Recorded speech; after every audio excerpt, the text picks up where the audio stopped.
The moon has always been within sight, but never truly within reach until the mid-20th century. When Apollo astronauts first set foot on its dusty surface in 1969, it marked not just a victory in a geopolitical race, but the beginning of humanity's venture beyond Earth. For decades afterward, the moon remained a symbol of what we had done, a monument to what was once possible. But now, that is changing. The moon is no longer the destination of a single mission. It's the centerpiece of a new strategy, a stepping stone to deep space. And at the heart of this return is a new kind of race, not between nations, but between companies.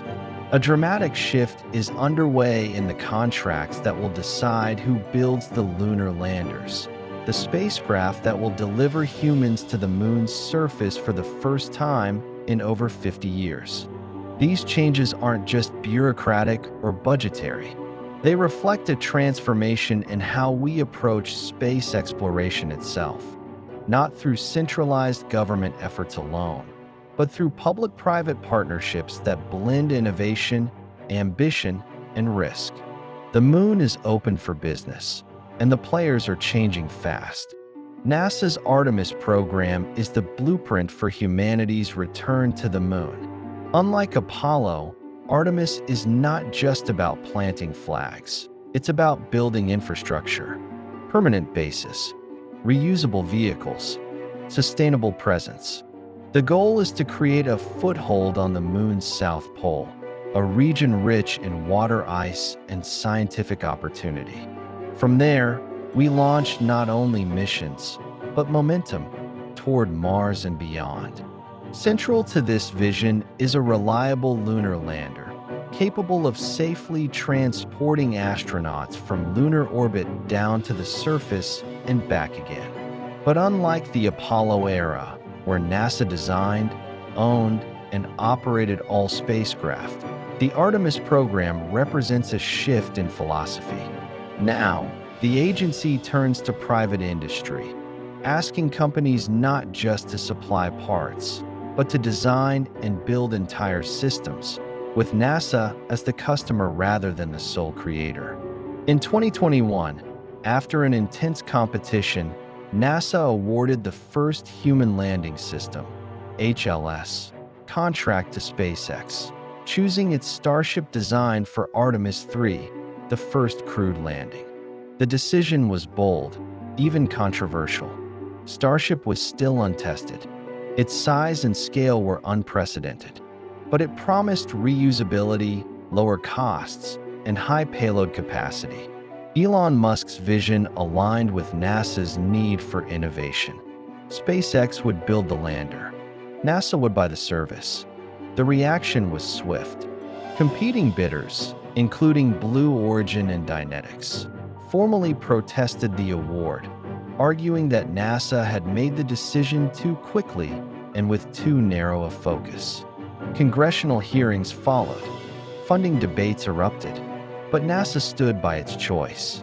SpaceX moved forward, developing a specialized lunar variant of Starship designed for operation in deep space, not Earth's atmosphere. That moment marked the beginning of a new era, one where the biggest missions in human spaceflight could be decided not by agencies alone, but by agile, ambitious tech companies with the capital and capacity to move quickly. In 2022 and 2023, as Artemis evolved and timelines shifted, NASA made a critical decision. It would not rely on a single provider for future landings. Instead, it would open up a second round of contracts for what it called the Sustaining Lunar Development Effort. This move signaled a recognition of both risk and opportunity. Relying on one system was too vulnerable. Redundancy was essential. Enter Blue Origin, backed by Jeff Bezos, with a retooled lander called Blue Moon, developed in partnership with Lockheed Martin, Boeing, Draper, and others. In 2023, NASA awarded this team a $3.4 billion contract to develop a second human landing system for future Artemis missions. Now, there would be two paths to the lunar surface: SpaceX's Starship and Blue Origin's Blue Moon, each representing different design philosophies, architectures, and business models. This shift wasn't just about spreading risk. It was about accelerating progress. With two major players competing, both are pushed to innovate faster, test harder, and deliver results, all while driving down costs. The moon had become a proving ground not only for astronauts, but for entire commercial ecosystems. Starship is massive, fully reusable, stainless steel, and designed for versatility. It can carry heavy cargo, large crews, and serve as a multi-purpose vehicle for Moon, Mars, and beyond. But its size also presents challenges, especially for docking, landing, and life support in low-gravity environments. Blue Moon, by contrast, is smaller, more focused, and designed explicitly for lunar missions. It emphasizes modularity, precision landing, and reliability. Its development partners bring decades of aerospace heritage, making the approach more conservative but also more grounded in existing technologies. These are not just competing vehicles, they are competing philosophies. One favors bold iteration and scale. The other favors cautious engineering and legacy expertise. NASA is now betting on both, hoping that redundancy breeds resilience. This change in lunar lander contracts is not just a bureaucratic adjustment. It reflects a fundamental evolution in how space exploration is done. No longer is it the sole domain of governments. Private companies now take center stage, bringing funding, talent, and new risk models to the table. But with this power shift comes complexity. Commercial partnerships must be carefully managed. Deadlines must be met. Safety cannot be compromised. And geopolitics still plays a role, especially as other nations like China and India ramp up their own lunar ambitions. The moon is no longer just a goal. It's becoming a strategic asset. What we're witnessing is the emergence of a multi-stakeholder space economy, where lunar landers are not just spacecraft, but symbols of a broader transformation.